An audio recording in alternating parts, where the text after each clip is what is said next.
So this article was actually posted today, and I'll just read it. I kind of skimmed through it, but I will read it now, and we will see what it says. So here's what it says.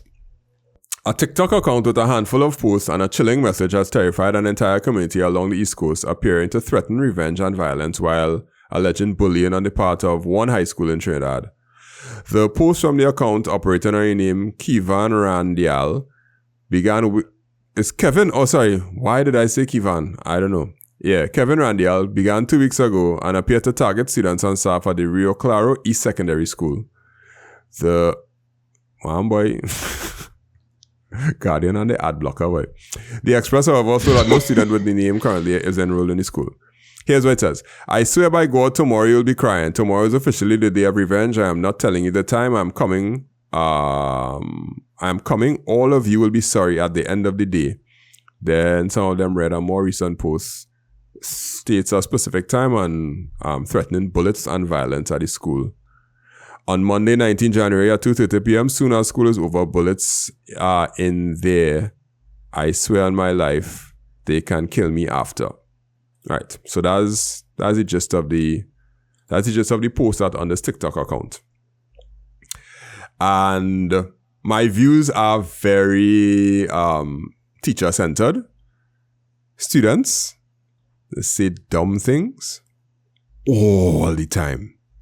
Like, all the time when a student is in an emotional state because of something that the school did or something that the school said or some teacher or some principal or kind of thing, they say a lot of stuff. Now, I can't downplay it and say it's not real and it's not an actual threat, but from the time you use a TikTok account and create a fake profile to speak about these sort of things, I feel like you're just looking for a way to vent your emotions. But that's from me being a teacher for 15 years and knowing how students tend to be from time to time. But if you were the administrator of the school, would this matter to you?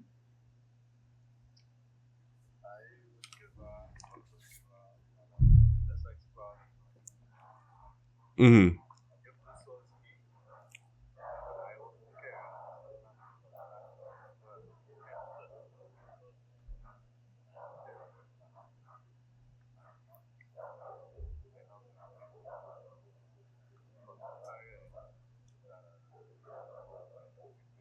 Mm-hmm, mm-hmm.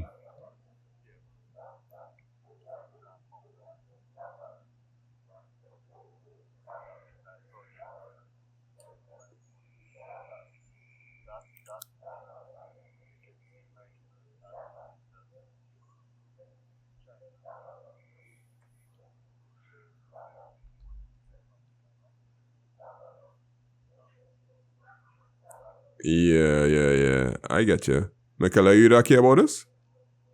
Yeah, because even though it may be for attention, it's better to be safe than sorry.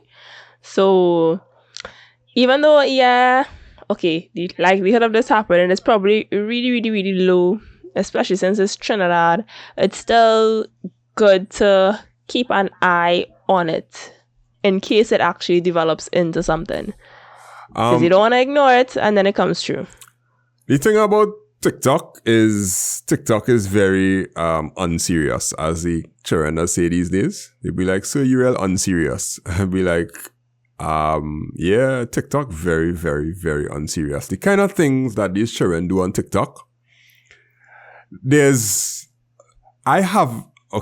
have I ever, boy? I don't think I've ever bounced up one child who said, I'm going to go and use TikTok and post things, and my goal is to be constructive and not 1, look for attention, 2, look for more attention, or 3, try to become a star and get more attention.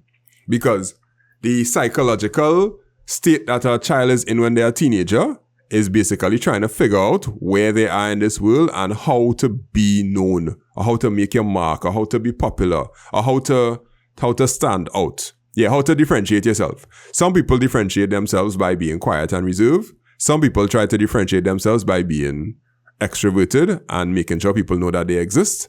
And this TikTok, if I see anything on TikTok, from a child, I'm not taking it serious. Because I just have zero evidence to think that a teenager has the capacity to use viral social media. Instagram, I might take it a little more serious because Instagram has less virality and Instagram has a little more polished it. But on TikTok, anything does go by. Like anything. And I could see a child thinking, all right, I'm going to create this and people are going to know it's me. Well, people won't know it's me, but people will think it's me. And then they'll come and ask me. And then I'll share it in our group. And it'll just be good that this thing reached to the newspaper. Hey, look at that. The page that I make, it make the newspaper and that kind of thing. And that coming from some sort of emotional like pain or whatnot that they're going through.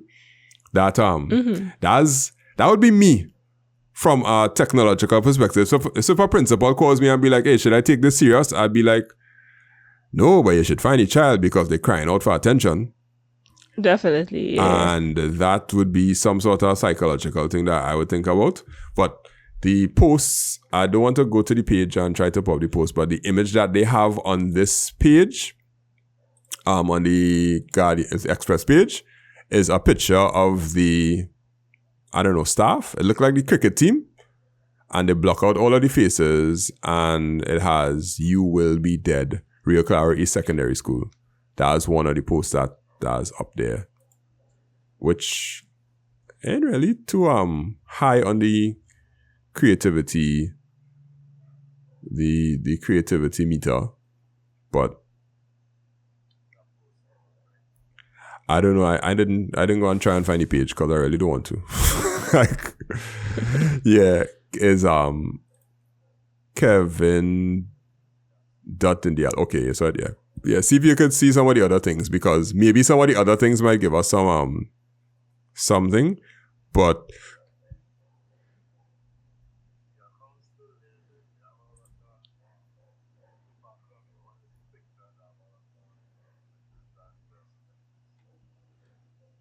Or just a picture with text over it, or just text. Oh, okay. Or kind of like stories, but it's like yeah. Yeah.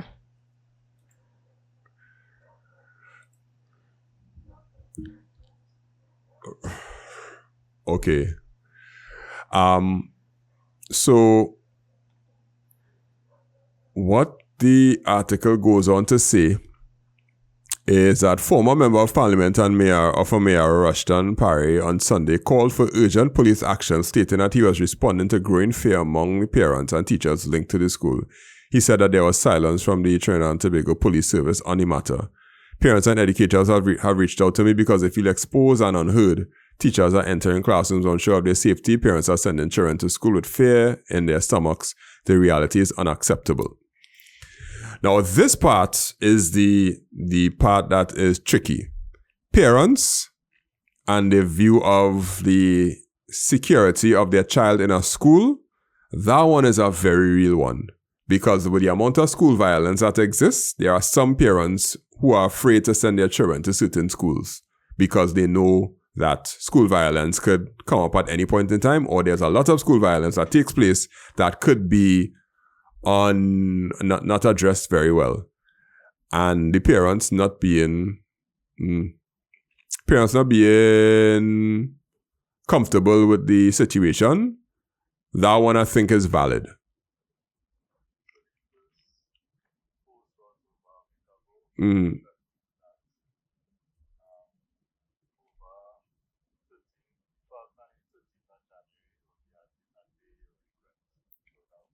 Yeah, that was last week, yeah. And nothing happened.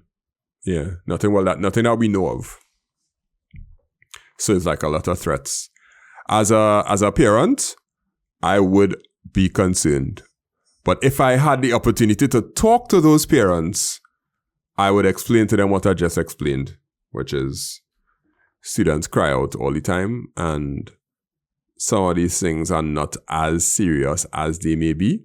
But what Michaela said at the start, which is you still have to put some sort of precautions in place. Schools schools on social media, it just never ends well, boy. Never ends well. And imagine all the children who sharing this, or imagine the children who know who's the person but can't say anything and not saying anything for fear of them being targeted and whatnot. The Australia social media ban makes more sense, you know. Like,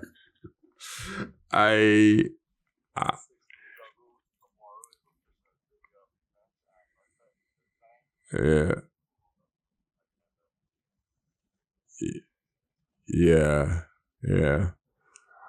When it have the school shooter things in the US, they have these same kind of lead ups.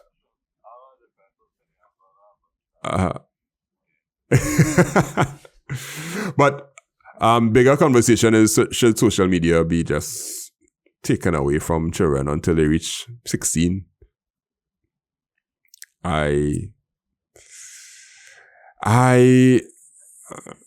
What's that?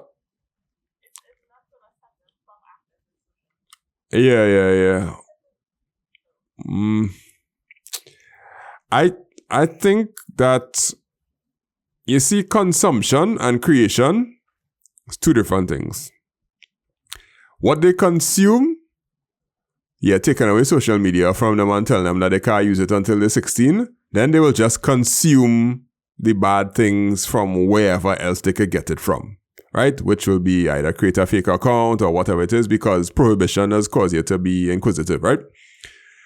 Creation, however, that's where I have a problem, because when children could create things and have the ability to go viral, they will do utter nonsense to get the fame.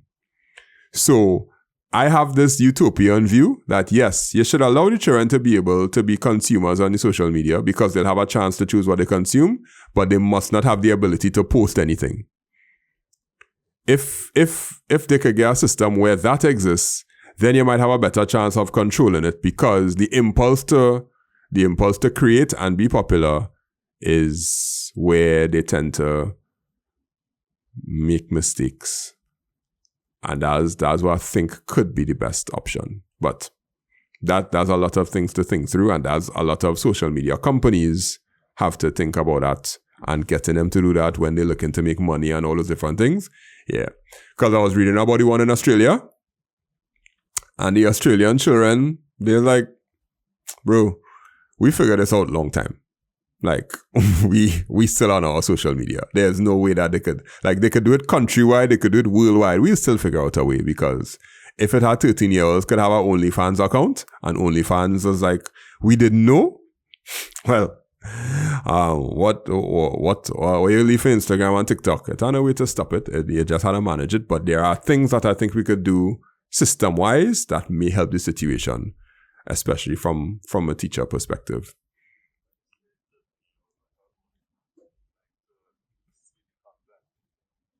Nobody 13-year-old creator on OnlyFans. Yeah. You know, it have a YouTube documentary about it. And she makes herself look like she's 18. And she passed all of the guardrails, every single thing. She just well developed at 13, putting on all the makeup on and that kind of thing, is creating and making money.